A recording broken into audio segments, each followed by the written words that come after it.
What's up, y'all? Welcome on into 10 at 3. It's 10 at 3 time in Tennessee. How are you? Hope you're well. Hope everything in your life is going well. We just did a little fire drill here, and I was actually impressed with how we were able to get off the ground here going live to open the week. We walk into the studio, you know, everything, you're ready to go, and then a couple little bugs happen right before you get going, and then you're like, we got this, right? We got this. It's holiday week, right? It's our second week as a program, and before we go any further, guys, the numbers for the first week, thank you. That was, I'll put it this way, what can I disclose? Much more than I was hoping for, really, in the first week. So honestly, thank you. It's got nothing to do with me. They want to hear your voice. They want to see your face. It's everything to do with what's going on here. And plus, they probably were getting fired up by my consistently wrong prediction about how Tennessee would do in the swamp. Certainly, we're going to talk a lot of Tennessee basketball on this program. Certainly, Tennessee is up, as we're starting this right now, 81-53. The Vols are up on Rutgers. What are Rutgers? Rutgers are bad, is what Rutgers are right now. That game at the Players Era Championship over there, when I think it's still technically almost morning, I believe, still out there in Las Vegas. But Tennessee, a much tougher game tomorrow on Tuesday against Houston. We'll obviously be recording again before that one starts. We'll be live tomorrow, so we'll have reaction from that on Wednesday. That's certainly a big game. And some Lady Vols to talk about, too, because you're seeing Jacoby Gillespie put on a career performance here today. And then, yesterday, it was Nia Robertson for the Lady Vols in their 88-35 win over Coppin State, 32 points, 10 of 15 from three-point range. So certainly a lot to talk about there. But since Elijah's only got a few minutes before he's got to get out of here today, we're going to get right on into, first off, welcome, Elijah. Secondly, the floor is yours after your prediction from last week with football. I'm not even going to go brag into it. I'm just going to say why not? I'm not going to rub it in. Only for the simple fact, I just feel like, we just talked about it. It's just with Florida, they had close games, and then I just feel like it's just time for them to break, and they broke against, I think, a Tennessee team that was super motivated to end that 2003 thing that was going on, and I think also at the same time, we're also motivated on the defensive end because we talked about how bad they play every week. They look bad. But the last 2 weeks, if you look at it, they only gave up one touchdown in each game, so that team looked pretty solid defensively. But again, I'm not gonna brag too much. If I did, I don't have my shades. I usually have shades on.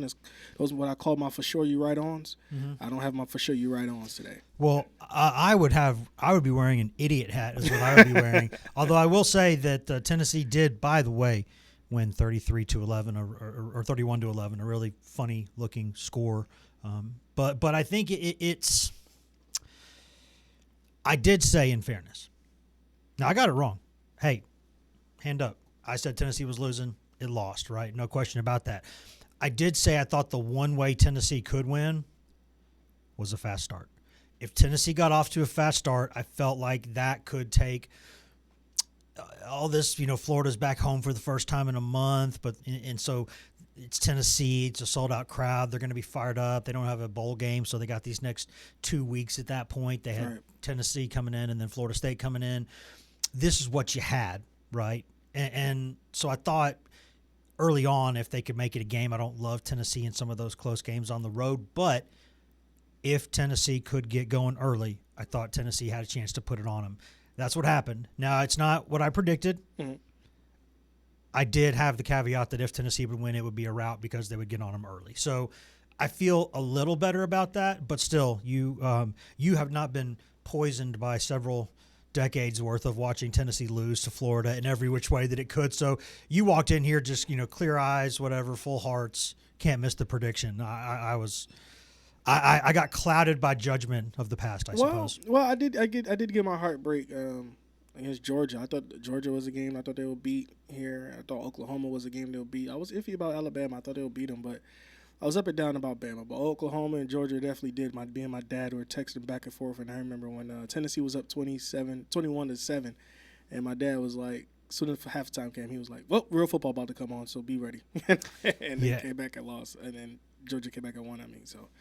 Yeah, Georgia's done that a lot when Kirby's been there. They just kind of get, they might slump just a little bit out of the gate, and then they really start to bring it on you. And still, though, Tennessee should have won that game, and that's why before we get any further with talking about this Florida game, because we got a bunch to get to today. We got to, we got to put a bow on this Florida game because Tennessee has not beaten Florida enough to not discuss it. Right. Mm-hmm. Upcoming is the biggest Tennessee Vanderbilt game, certainly of my lifetime. Maybe farther than that. It's arguably one of the biggest games of Vanderbilt's football history. Really, is what it is. And so we're gonna spend a good portion of this week discussing that, and we're almost always going to be live every day. This week it is Thanksgiving week, so we are going to get a couple of mailbag episodes in the can, so be on the lookout for on the socials the next couple of days. I'm going to put out some links to send some questions, and we'll get those answered for you on Thursday and Friday this week, and have a little fun doing this thing that we're doing right here this week. But I do think,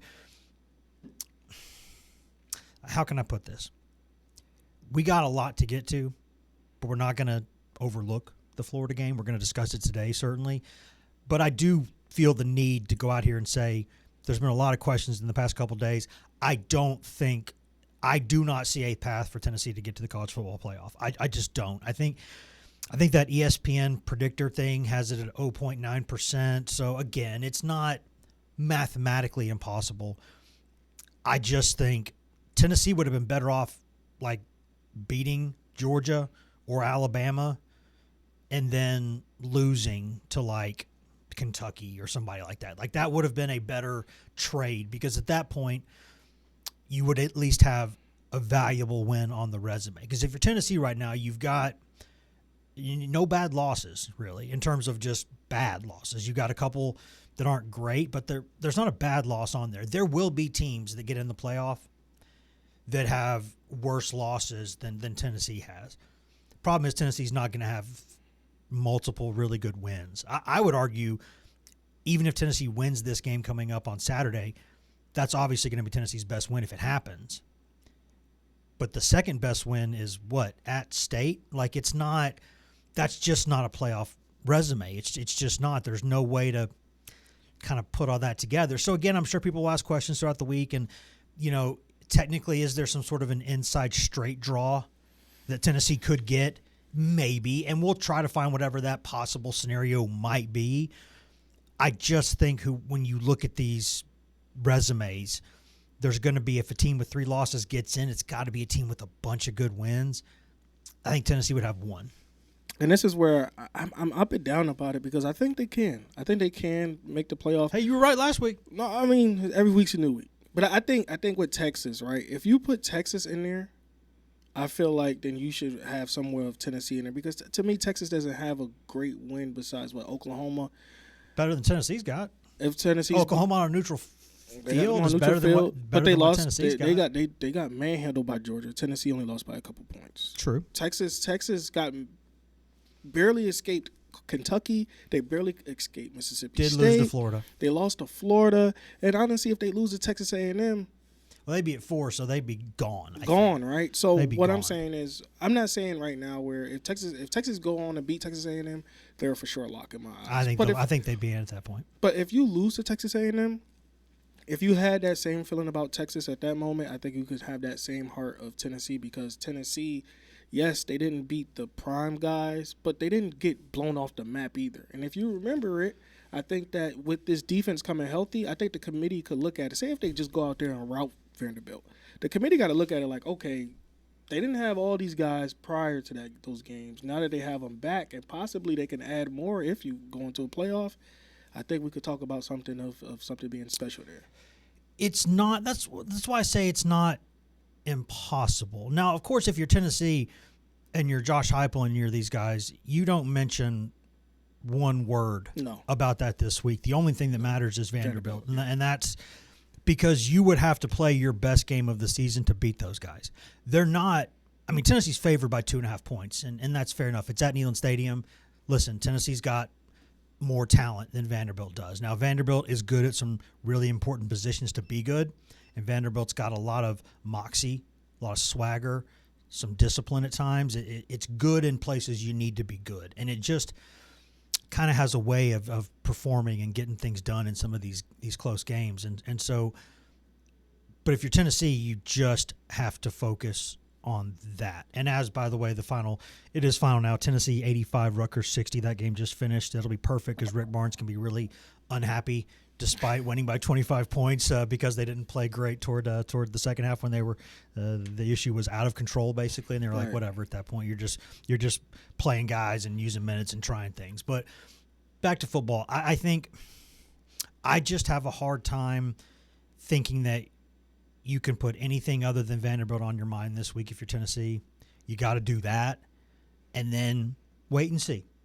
And if you've done enough and enough things go your way, maybe you can go out there and start putting together some sort of a talking point that says, hey, this is why Tennessee should be considered. Okay, maybe you can do that. Every committee is kind of its own thing, but I think a lot of these committees historically really value the wins that you've got to the extent that they will occasionally forgive a bad loss if it's surrounded by a bunch of good wins. And the problem with Tennessee is when you play a schedule, and it's not Tennessee's fault. Let's just say that straight off the top. It's not Tennessee's fault. The conference schedule you get is the conference schedule you get. You have no say in that. That is what your league assigns you. The non-conference games, okay. But if you're Tennessee, you schedule Syracuse, which is a program that have been doing much better the past couple seasons. A team that with a healthy Steve Angeloni looked pretty solid, if we're being honest. I mean, that's a guy who played, in the national championship game. That's a guy who helped Notre Dame win a playoff game and then played in the Natty game too. Had a couple big drives, and so that's not Tennessee's fault that Angeloni just gets hurt later and then they're not good. That's not Tennessee's fault, right? The rest of the schedule, you could say, yes, Tennessee should schedule maybe a slightly more difficult game for one of those other three. But Tennessee's non-conference schedule, to me, I've seen worse. It's not Tennessee's fault. The issue is between that and then the conference schedule that you got, it's an SEC schedule, so it's hard. And it's not Tennessee's fault that Florida did not do its end of the deal, right? That's not that Arkansas, despite returning some really good players, didn't do its end of the deal, right? Like it's not – these are not Tennessee's fault that they end up playing multiple games against teams with interim head coaches. That's not their fault. But it's either a blessing or a curse, right? Because it's fewer opportunities to trip up, but if you do get tripped up, it's fewer opportunities for big wins. And I just don't see – if your second best win – you don't have any bad losses, and you played really well. You could have won all of those games. You could have won every single one of those games. You had a chance. Alabama, big swing at the end of the second quarter. I think Tennessee, probably still loses that game. But you're putting game pressure on Alabama, and you're making it go down to the fourth quarter for sure without that pick six. And the other two games you just gave away. Yeah, I can see that. But you know what I'm going to say? I'm going to say about this. Aside from the college football playoffs, because I don't have much time left, with Vanderbilt. When we talked about focus on Vanderbilt, Diego Pavia is like a bully that never won a fight. Somebody is just talking, and I'm going to say this. Welcome to Vanderbilt's locker room this week, Elijah. I'm going to say this. Welcome to the bulletin board over there at West End. If I'm Josh Heupel. Just kidding. But I'm not, but I am just kidding. If I'm Josh Heupel and I'm up 31-0, I'm putting my foot on the gas until that game is over, because I don't want to hear a peep from Diego Pavia. I don't want to hear a peep. Does he have a quiet mode? If you beat him bad enough, I guarantee that. I don't even if that to me. Okay, if they could get you in a college football playoff, cool. But if you beat that man bad enough, what is he gonna say? He'd say something. It ain't gonna matter. If you beat a team. Oh no, it won't matter. I'm just saying. I don't know if he's got. He's. I don't know if he's got brakes. I don't know if there's brakes in that vehicle. So if Josh Heupel has a chance to up the score as much as he can, I don't want him to see him stopping at 31 points, 34 points. I think he should go ahead and try to get as much as he can. What's the record? They beat it earlier this year when they played ETSU. What they scored in Neyland? 60? 70? It was a lot. I don't have it up. I don't have it with me right now, but it was a lot. I'm aiming for that. I'm aiming for that. If you can. I'm aiming for that. If I'm you not can. putting my foot off the pedal. I'm sending a statement right now that you shouldn't. Next time somebody from Vanderbilt gets on a podcast to even say anything that who could run Tennessee, they'll think twice about it. Well, I mean, we know this, that Diego Pavia is all over everything that he's said since the summer.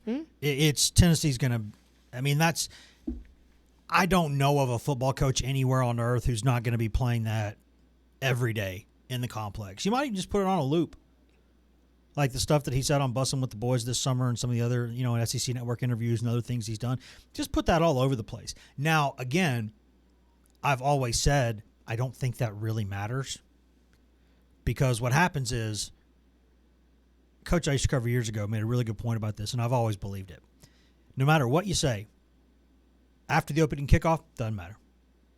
Now, for the opening kickoff, you might get your return guy concussed because everybody's going to be juiced up, and they're going to be fired up, and they're going to be laying him out. Like, opening kickoff, I might be putting my hand in the air if it was anything other than a squib, basically. But after that, 22 guys go on the field, and you're so focused play to play what's happening, you don't really, maybe during a timeout, somebody says, hey, remember what that dude said? Yada, yada, yada. You're not tired right now.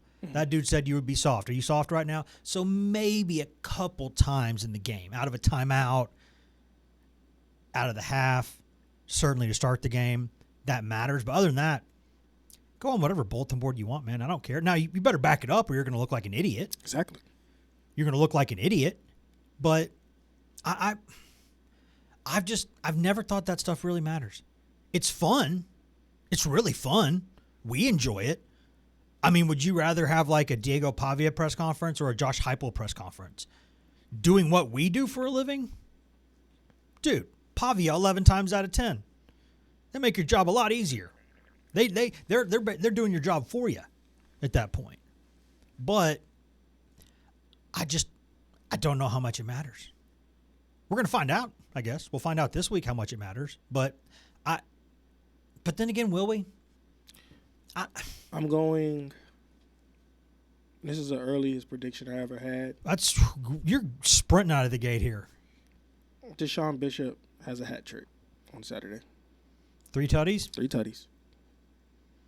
What did he finish with? He had, 118, 115, whatever it was on Saturday? And two. Yeah, y'all ever seen a Carnes Beaver fly? He did in that game. Went right over the top. Went right over the top for 6. And what a steady Eddie he's been, by the way. 3 touchdowns this game. I mean, there you go. I'm writing that down now. This is the first time I remember writing something down during the show. Tom? Elijah said 3. I'm gonna go. D-Bish. I'm gonna go with you, Elijah. I'm gonna say I agree. We'll go hat trick on that one. Well, if you said you needed to go, you might as well go out on that prediction. I am. You said that. Just walk out the door right now. I mean, he was accurate last week. Just saying. Just do Bo Jackson going right just through the end zone in the tunnel, or Nicholas Harbor did it, I guess, at A&M a couple weeks ago. Just say it and then just walk right out the door. That's what I would do if I were you. Before I go Rams. Go Rams, guys. The Rams had a very Tennessee-like game over the weekend. Yes, they did. They put up, 30 or so on the Falcons early, and then the second half just didn't do anything, which is fine, by the way. That's fine. I'm going to talk about that here in a minute. But bye, Elijah. Make sure the door shuts. Don't do what Emily did. Later, bud. Wait, hold on. Is it shut? Is it shut? Is it shut? Looking. No. Oh. Nope. There it Now goes. it's shut. Now it's shut. Yeah, Tom, I think we're going to talk a lot more about Vandy as the week goes on. And we're definitely going to talk some basketball here before we get out of here today. But we live in like a day-to-day, kind of minute-to-minute, second-to-second world. And so it would be really easy to use this program today to just go ahead and you're just already thinking about Vandy. Because if you're a Tennessee football coach or player, you started thinking about Vandy when you woke up Sunday. Exactly. And so that's what they're doing. But we have not, like we do a daily show during the weekdays. At some point, I'm sure there'll be stuff during the weekend because content never sleeps. That's just the way the world works. But right now, we're 5 days a week, right? And unless something crazy happens. And so we have not had a chance to discuss the Florida game. And Tennessee does not beat Florida often enough to not discuss it. Now, if you're Tennessee, you enjoy that flight. That's a heck of a fun flight, right, back from Gainesville. You know, you're playing whatever music you want, whatever movies you want, whatever. Coaches get home, pop open a cold one. I don't blame them at all. Enjoy it.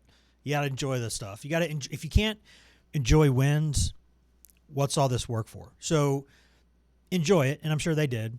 But that's a pretty enjoyable win. And they wake up Sunday, and it's like, okay, Vandy. But we didn't have a show Saturday night. Didn't have one Sunday. We wait till Monday to go here live. And so we haven't had time to discuss it. So we need to, because what I think is interesting, and I didn't want to say I felt bad about it. I don't want to say I felt bad about it. But I sort of talked out of both sides of my mouth after that game, because I said, and I put out there in a message, and I meant it, Tennessee's not beating Florida enough to not enjoy every single bit of it. Tennessee also has not won nearly enough in Gainesville. I don't care what the records are. I don't care what's going on. Tennessee football wins in the Swamp. Tennessee fans are happy, and they should be. And so even as frustrating as that second half was at times, and it was, but I understood it. More on that in a minute. I understood it. But there was just some frustration. And so I said, guys, listen, can you just enjoy this? I'm not going to tell you how to feel. That's not my job. I don't have the desire or the ability, the mind control ability, to be able to change how you feel about anything. You feel however you want to feel. But I don't understand not wanting to be super happy about any Tennessee football win over Florida. And then the very next minute, I started writing a column on how it was kind of conflicting. And so I felt it. My parents didn't raise a hypocrite. I'm not one, okay? But that game made you sit there and think, this should be a playoff team. Should be a playoff team. Not a natty team. I think there's a couple of teams kind of in their own category right now. A couple of them are in the Big Ten that I think are kind of, and I hate people don't like hearing that, but we'll see. At the end of the day, they got to go play the games, and I don't think there's a super team out there like Ohio State last season or anything. But I think there's a couple of those teams out there up there in that league that might be better than what the SEC's got right now again. So we'll see. But Tennessee absolutely should be in the college football playoff, and it's not. And so it gets us back into that conversation of,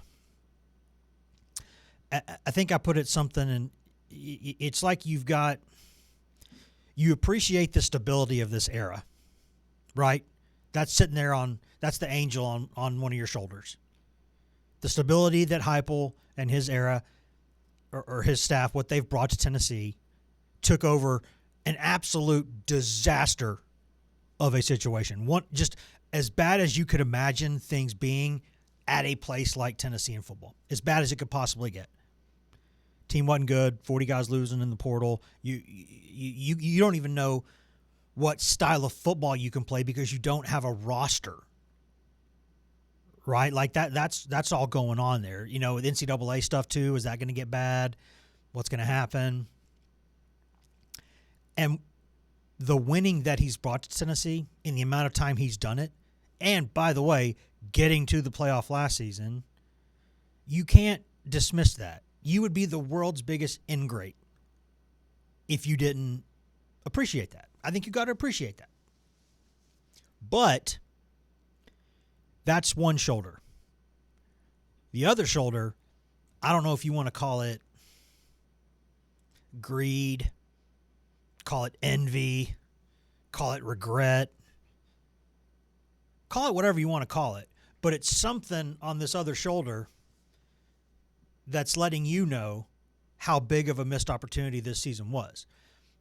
And the envy or the concern comes from the fact that game on Saturday was, of the Heupel era, Tennessee's first win in either Gainesville or Tuscaloosa or Athens. And any win from Tennessee in any of those three cities is a big deal. You win in any of those stadiums, that is a capital B, big, capital D deal. It is. But you look around and you go, I think some teams that maybe aren't as good as Tennessee are going to be in the playoff. And that's where the disconnect has come from, I think. Tom, I think that's the disconnect, because people around the country, and I've been doing this for a while, so I know a lot of people who cover, different SEC teams, other teams around the country, cover national college football, regional college football. And from a distance, they have said, and they are correct, generally speaking, that when most people expect a team to be a 3 or 4 loss team going into the season, and they are a 3 or 4 loss football team, what are you complaining about? Right. It's like I wrote, if you go into a column, yeah, like if you go into a restaurant, right? You go into a fast food restaurant and you get a fast food burger and you complain that it's not anything more than what it is. And that makes sense. You would say, yeah, right. You can't be, you can't feel a certain type of way. This is what you were supposed to get.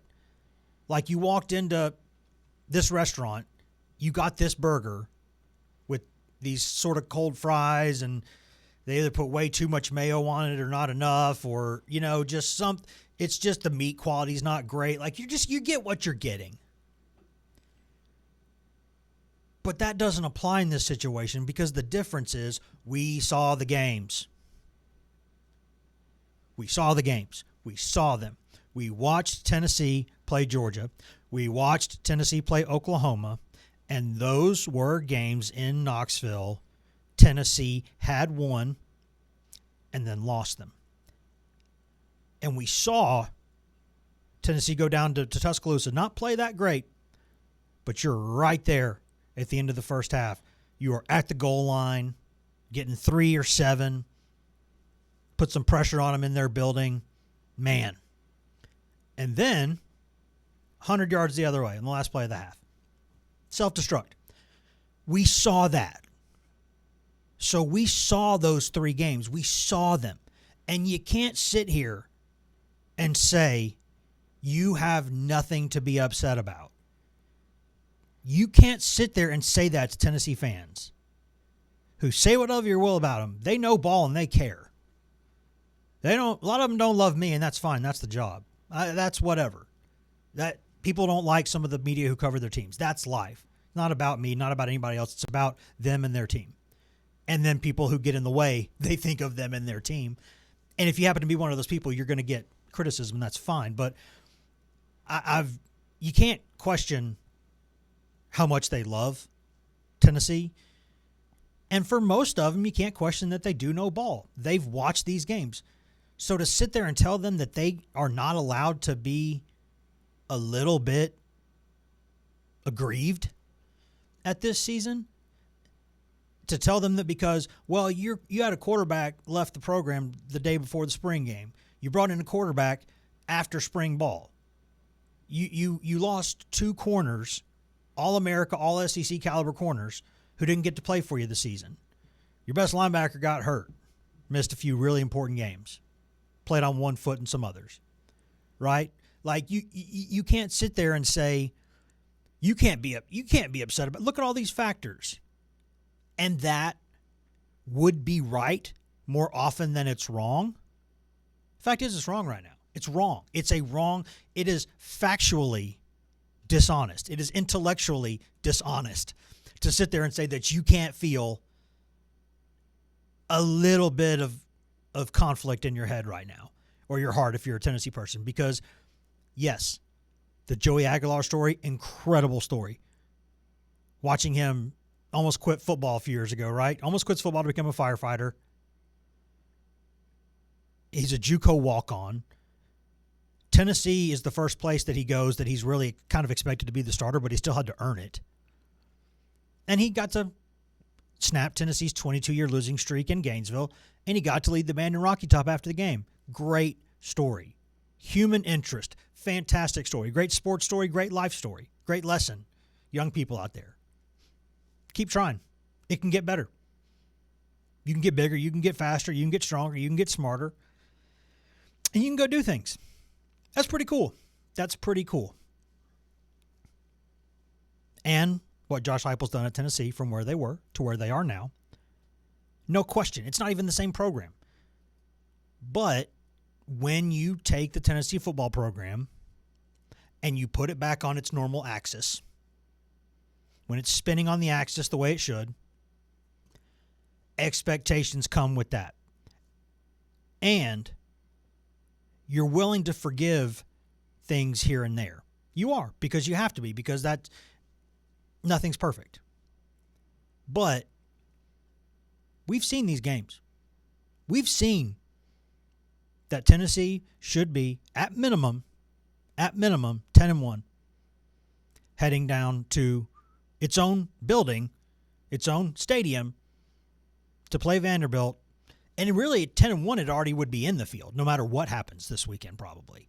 And so I don't know how you have to be able to walk and chew gum at the same time on this one, because there are very few instances I can imagine in life where Tennessee would win a football game in Gainesville and you don't have to say, yeah, but. No, nobody likes that. The old Oscar Ramirez, Scranton, Pennsylvania, The Office. Yeah, but, well, actually, nobody likes it. Nobody likes it. And yet, you sit there watching it and you go, man, yeah, but. And you feel a little cross with yourself for doing it, but everybody's doing that. And some of these other people who cover college football have made the mistake of telling Tennessee fans how they should feel about something, which, good luck there. Say goodbye to your mentions feeds for the rest of your natural life. Maybe your kids' lives too. See ya. But in all seriousness, it's you can. I've seen now Tennessee win a football game in Gainesville, snap an embarrassing losing streak, and immediately the very first thing I can think of is, yeah, but I wish it wasn't like that. Just beat either, if Tennessee had just beaten either Oklahoma or Georgia, both games right there to be won. But if you win either of them, then you're playing basically a play-in game against Vandy this week. And you're not. And that sucks. It does. It does. And I that's the confusion. That's what's been rolling around my head the past couple days is my parents didn't raise a hypocrite. But I think it's fair to say you appreciate this coaching staff getting its first win in either Athens or Gainesville or Tuscaloosa, but then wonder when will the next one come. I hate saying it. I hate it. But there it is. I just, they're going to have to get through this season, win as much as you can, go beat Vanderbilt, see what happens. Either you're playing in a decent bowl or you're going to the playoff, and I'm not going to sit here and say that's a terrible season, because it's not. It's not terrible. It's not terrible. It's not a Heupel he should not even have a warm seat going into next season. That's not what this is about, really. Even though you never know in this era. But that's not what this is about. This to me is about questioning whether the right decisions will be made to get to that next level. Because you saw it last season. Like, you get to the playoff, that's a great year. It just is. And then Dylan Sampson gets hurt, and he can't do anything in that game that you probably would have lost by a lot anyway, and then you lose by a lot.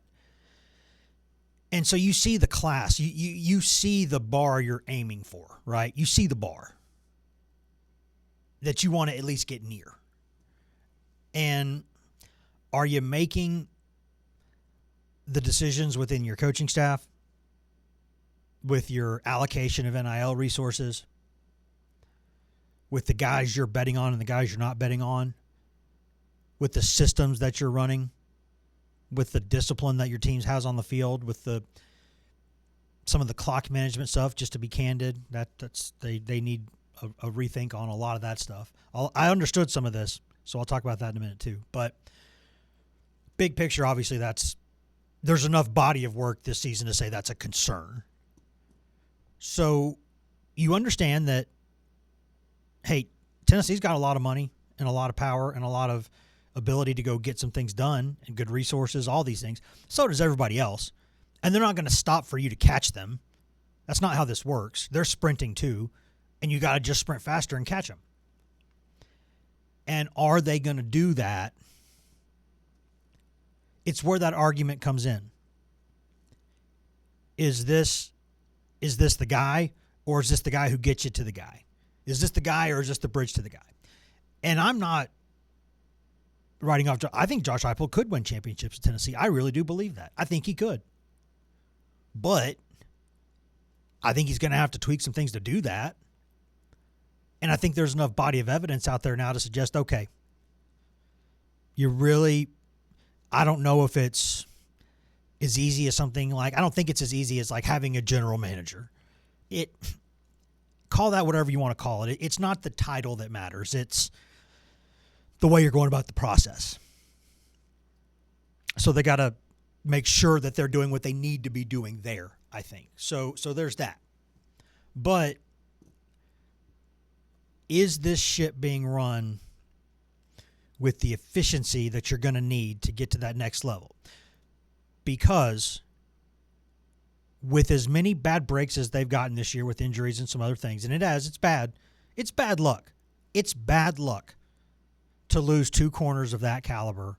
It's bad luck. It's bad luck with Aaron Carter having his turf toe. But the way you managed the Nico situation, the way you managed the Boo Carter situation,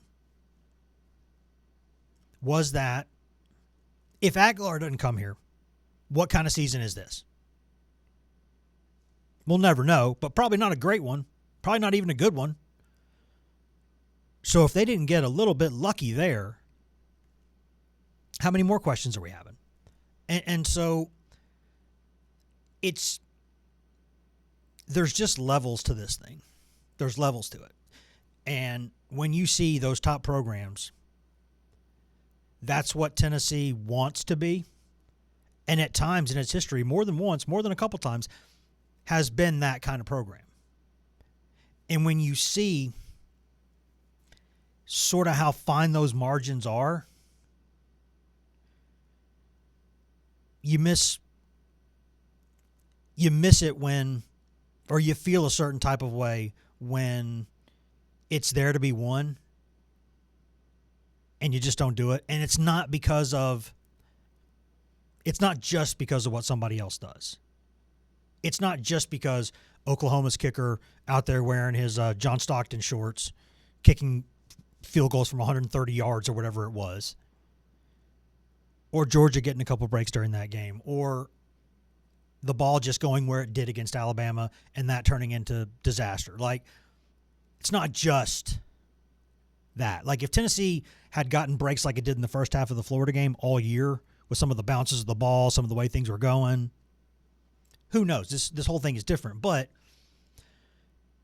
you know that the dissection at the end of this season, unless the stars align and you get to that playoff, which, again, I don't see happening, then you go into this offseason and you know that mistakes on your end, self-inflicted stuff, was the difference. And so that's how you turn Tennessee's first win in Gainesville in 22 years into, yeah, but. And so that's why I don't like feeling like a hypocrite. And Tom, I don't think I am a hypocrite. But I think I'm getting awful close there. That's towing the line. It's got to be at least towing the line, isn't it? Like, can we call it what it is? Like, you're saying I'm not a hypocrite, but boy, this is going to sound hypocritical, right? Like, that's what it sounds like. I don't know. I don't think it necessarily. You don't think it does? I don't think it necessarily. That I'm does. sitting there telling everybody, hey, man, maybe just try to appreciate this. And then going, well, I'm having a hard time doing that. I mean, that's the nature of the game, though. Yeah. That's just how it is. There's a lot of woulda, shoulda, coulda. But at the same time, you can't. You're in that position right now that's like good enough to say that they did good enough for the season, but still not good enough, right? And there is a line. There's a feeling. I'm not going to go into detail about this because I've already mentioned this I think last week. That there used to exist a place where you could play seasons like this that were just kind of. Yeah, I think I mentioned it before. Is like in the era of the playoff. It's a little bit different now. A season like this does hit a lot differently than it would have like 5 years ago. Yeah, and even in the 4-team playoff, it might be a little bit. It wouldn't be like this, but in the 12-team playoff era, yeah, you're and even before that, long ago, it started becoming a thing where at the end of every single season, there's like 3 outcomes for a coach. Yeah, you're either getting a raise and an extension, or you're getting fired, or you're getting a very, very uncomfortably warm seat. Like when the IFB battery thing back here was burning me my backside like a week ago. Uncomfortably warm. You're Gotcha. getting that uncomfortably warm going into the next season. Like it seems like those are like the 3 places where we can place seasons now. And this season does not fit any of those boxes, but because the narrative era is what it is, it's going to be jammed into one of those 3 boxes. I mean, if they just miss it, which that seems likely, right? Just miss it. But it's own goals that are the difference. Yep. That says, okay, then people talk themselves into going, I'm reasonable. I'm not going to get upset. But by the way, this is the last straw, mister. Like you go next season and you're in the same position, dude, you're out of here. And they think that's reasonable where I can't say that it is or isn't. I would lean toward it being not reasonable, but that stuff went out the window a long time ago. And I would say that I feel for these coaches, but they know the stakes now. They choose to go into this profession knowing that'd be I like. was about to say the same thing. The stakes are completely different nowadays Yeah. for coaches. There's an expectation now, especially if you're in a team that's expected to make it to the playoffs. If you don't, it's kind of a tough world. And it's now where you see what the risk reward is, right? Like you're either going to get a lucrative extension, you're going to get more money in more years, and a bigger buyout, or you're going to get that really nice buyout and you're going to be paid a lot of money to not coach. Now, where I do feel is for the younger people in the business, the staffers, the ones who are either graduate assistants or low rung assistants who are just kind of the kind of people who if they get fired, they're worried about next month's rent, and there are those people in the program. Full stop. There are people like that. And that's who I feel for. Even they get into this business knowing what it is. It'd be like if I sat there and said I couldn't take criticism. Like if you're in the media and you can't take some criticism too. Like it'd be like you can't, I don't like it when people say bad things about me. You know what I'm going to do? I'm going to go cover SEC sports or the NFL, and that's what I'm going to do.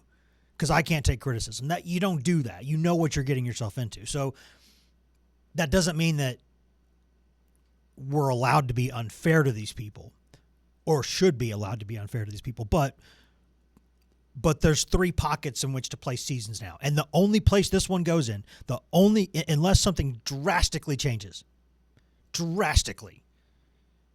in not just Tennessee sports, but in the scope of like the way we think about sports as a culture, which, by the way, that's a heck of a lot to ask to change in like a week. But this is going to have to go in one of those 3 piles for most people, and it's going to go into the pile where someone's seat gets a little bit warmer going into the next season, which seems wild when you think about what's gone on here or what Heupel's done with the time he's been here. And no matter what, he'll be paid, so whatever. He's okay. It's the people lower than him I'd worry about. But I mean, this is, think about it. They're trying to run Brent Venables out of town a month ago. A month ago. They're like, what's the buyout? When can this end? I'm tired of this. I had people, not going to say who it is, got a friend who is not a journalism person, just a friend in life, good friend, went to Clemson.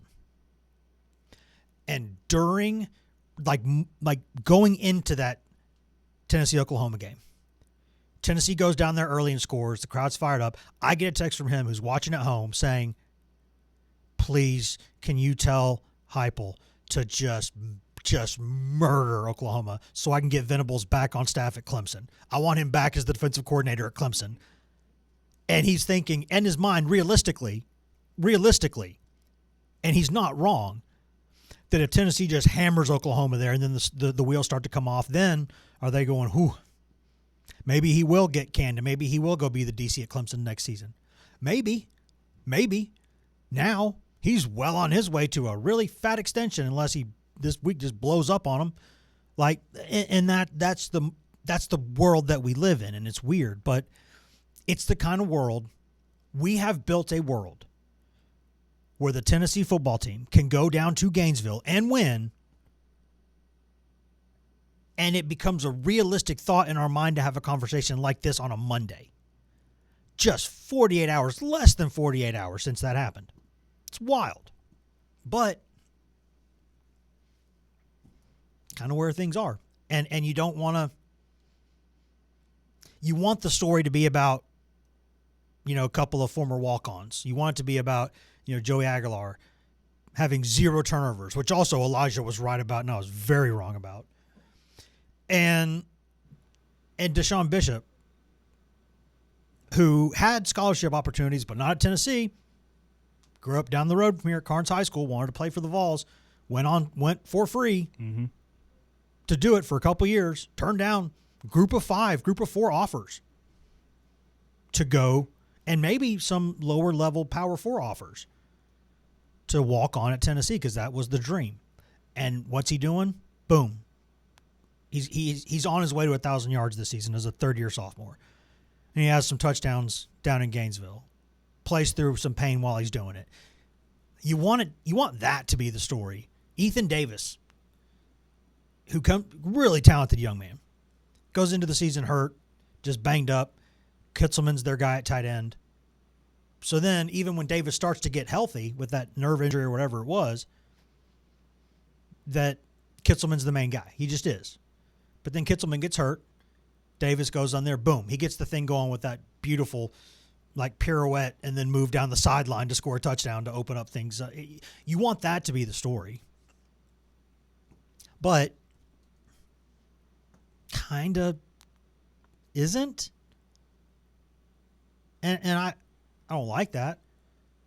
I would like the narrative to be different, but if this show is going to be not just a reflection of what I think, but what the people writ large in this community think, I'll tell you, that's what they're thinking right now. And we're trying to represent, it's not like we're going to lie to people, but if you think somebody's wrong, we're going to tell them.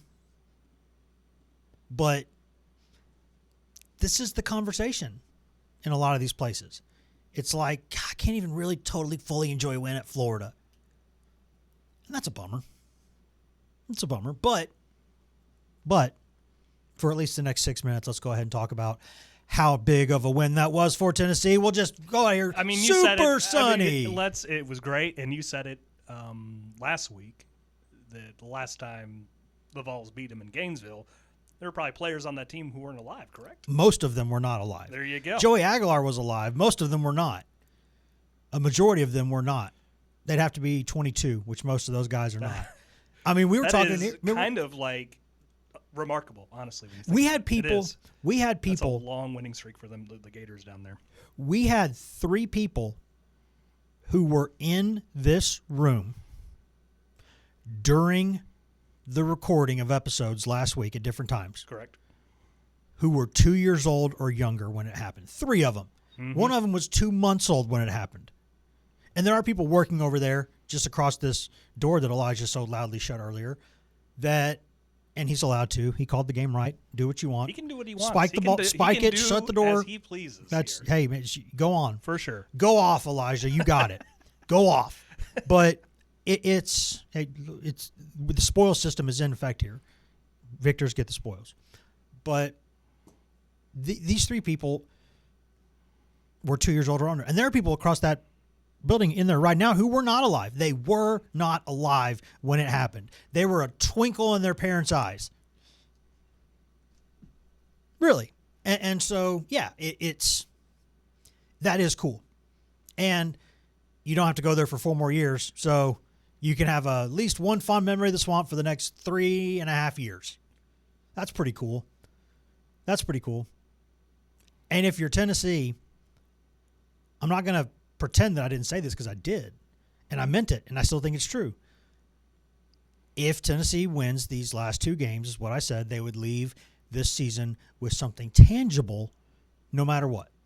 They would have a win in Gainesville, and they would make sure Vandy didn't play in the college football playoff. They effectively which is just stopped Vandy from living out their dreams, which that is something for a rival. If you can't, you got to. That's the goal. You got to. Especially when you're historically big brother, mm-hmm. and little brother has a chance to do something. Like I remember my little brother could first start beating me in video games and stuff, like occasionally, or now he's much more athletic than I am because he's younger and in better shape, and he can feel half his body where I can feel 50% of mine. Right? It's science. It's medicine. But I'm alive, so it's all good. But I remember when he started getting good enough to do that stuff, and it takes you back. You don't like it. And those moments when he was on the cusp of doing it, and I was able to still beat him, but it was close. Oh, I loved it. Mm-hmm. Oh, those were the best. Oh, you watch him get so excited and so, I'm going to do it. And then to not let him do it. I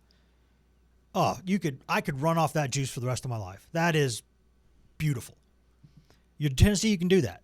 You can make sure that you don't have to sit there for a full offseason listen to Vandy talk about how it was in the playoff and you were not. And it beat you to make sure that it got there. And that you can't allow. Because if you're Tennessee, you can say, fairly enough, okay, Pavia's gone. Now what are you going to do? Are you going to keep doing it? Because history says you're not. But Vandy could be in the playoffs, so Vandy could recruit better maybe. Vandy could get more of its really, really disgustingly wealthy donors to start dumping more and more money into NIL, right? Like you can see where this is going. You can't change the culture of a state. This is always going to be an orange state, but you can pull from other places and you can flat out buy people. If it comes down to that, like really at the end of the day, both programs are spending every penny they have in their endowments, in their alma mater. Guess what? They got a lot of it over there in West End. They got a lot of it. Oh, yeah. You do not want to let that thing get started. So if you're Tennessee, you beat Florida. That's something tangible. Go to the Swamp and win. Cool.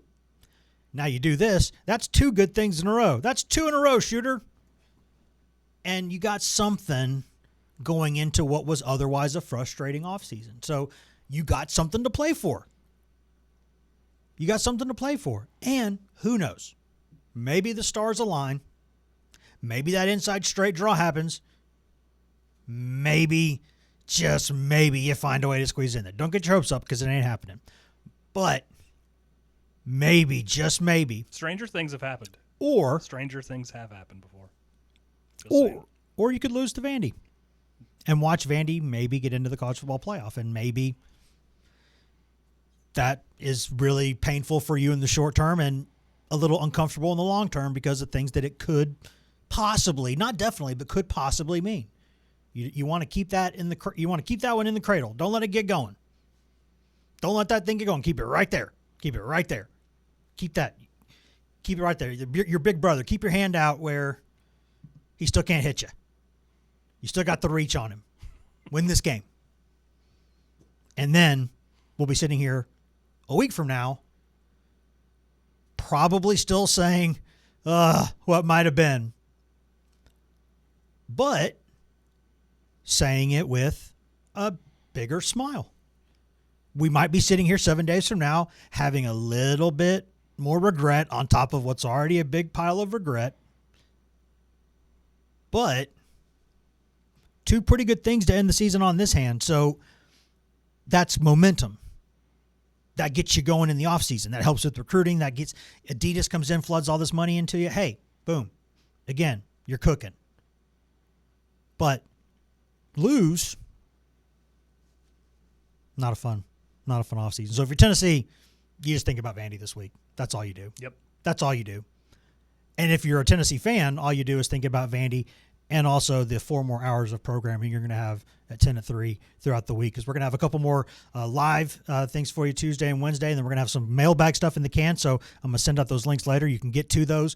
Please do that, and go ahead and get in the queue there, and we'll be answering them later in the week. But for now, goodbye, and we'll see you in about 23 hours.